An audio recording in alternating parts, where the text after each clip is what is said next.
प्यारी साध संगत जी, ओम तत्सत। गुरु स्वस्थ रहे, सुखी रहे, मुक्त रहे। हम प्रतिदिन स्वस्थ रहें, स्वास्थ्य पर चर्चा करते हैं।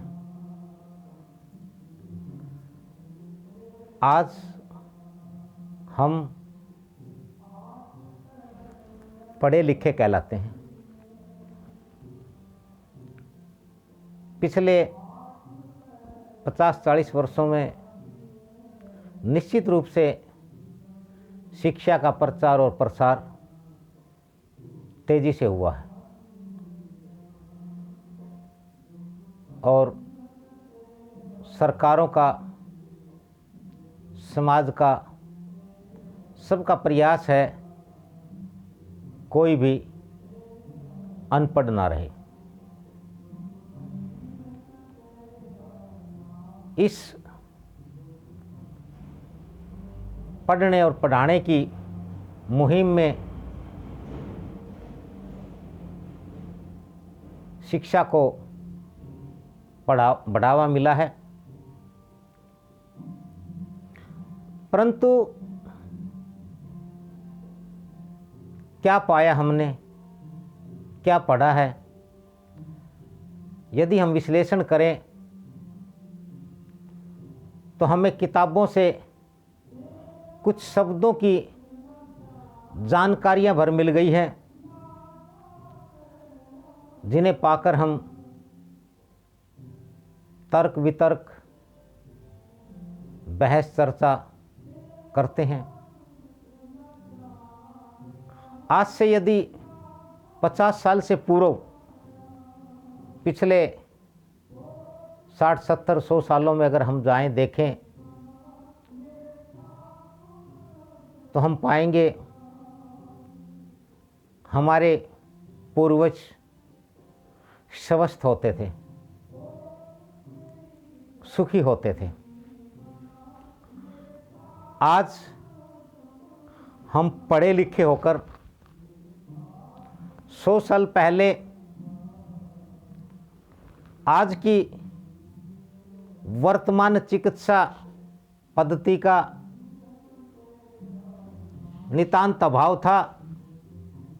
यह बहुत कम मात्रा में बड़े स्तर पर धनी लोगों को शायद ये व्यवस्था मिल पाती थी,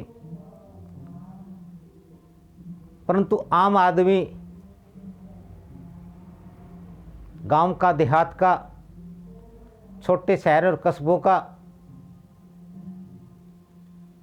एक स्वस्थ जीवन जीता था। जैसे जैसे शिक्षा का प्रसार हुआ,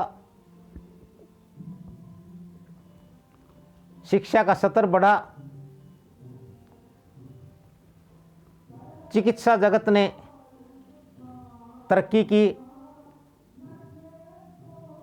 महानगरों से नगरों में, शहरों में, कस्बों में हॉस्पिटल्स बने, मेडिकल कॉलेज खुले, डॉक्टर बहुत हो गए, प्राइवेट हॉस्पिटल, दुकानें खुल गई, परंतु लोग इसी रेशों में, इसी मात्रा में, इसी प्रतिशत में अस्वस्थ होते गए। और जिस प्रकार से पूरे विश्व में शिक्षा और चिकित्सा का प्रचार और प्रसार किया जा रहा है, लगता है कुछ साल बाद, कुछ समय बाद डॉक्टर बहुत होंगे या सभी डॉक्टर हो जाएंगे, हॉस्पिटल होंगे, स्कूल, कॉलेज, यूनिवर्सिटी होंगी, परंतु स्वास्थ्य कोई नहीं होगा। सभी बीमार होंगे, सभी रोगी होंगे, पानी की बोतल के स्थान पर दवा की बोतलें होंगी हाथ में, थैले का ज़माना आएगा, थैले में गोलियां होंगी, दवाइयां रखेगा आदमी। इस विकास, इस तरक्की, इस दौड़ में मनुष्य ने बहुत सारे शब्दों को ईजाद कर लिया। उन शब्दों को मनुष्य ने शिक्षा मान लिया,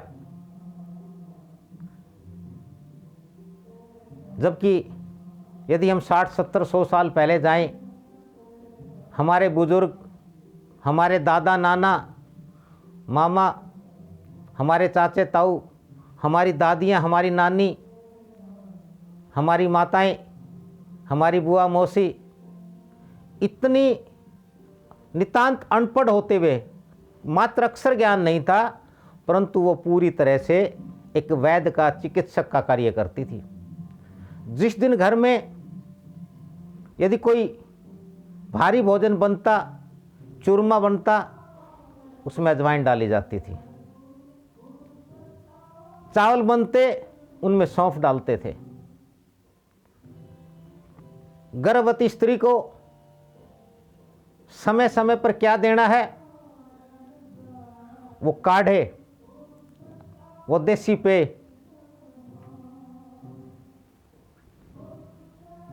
बच्चा प्रसूति के समय प्रसूता को क्या पिलाना है, जन्मते बच्चे को किस चीज़ की घुट्टी देनी है, उसके बाद 10-15 दिन तक जच्चा को कैसा आहार देना है, क्या क्या देना है, ये सब इतना सुव्यवस्थित था कि आज की मेडिकल साइंस, आज का चिकित्सा विज्ञान और आज की शिक्षा उसके आगे नगण्य, शून्य, बेकार साबित हो रही है। कैसी शिक्षा, कैसी जानकारी, कैसा ज्ञान।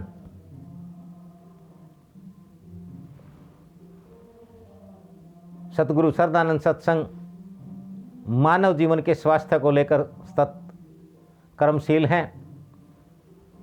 हम अपने पूर्वजों के उसी मार्ग पर, जिन पर हमारे पूर्वज चलते आए हैं, साधु संतों, ऋषि मुनियों के बताए मार्ग पर, हमारे शास्त्रों और पुराणों के, हमारे वेदों के मार्ग पर, उसी मार्ग पर हम आज चलते हैं। चलकर हम चाहते हैं कि समूचा मानव जगत स्वस्थ हो, सुखी हो और मुक्त हो। सतगुरु सरदानंद सत्संग के द्वार सुख शांति है अपार। हमारे पास सतगुरु सरदानंद जी महाराज का 10 वर्षों का हिमालय का तप का,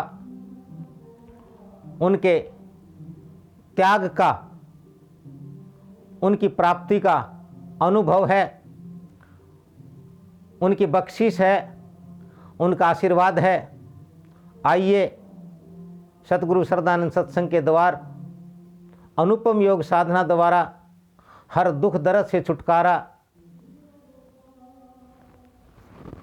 आप सभी प्रतिदिन इस कार्यक्रम को सुनते हैं। आप सबका बहुत बहुत धन्यवाद, आशीर्वाद, साधुवाद। स्वस्थ रहें, सुखी रहें, मुक्त रहें। ओम तत्सत गुरु।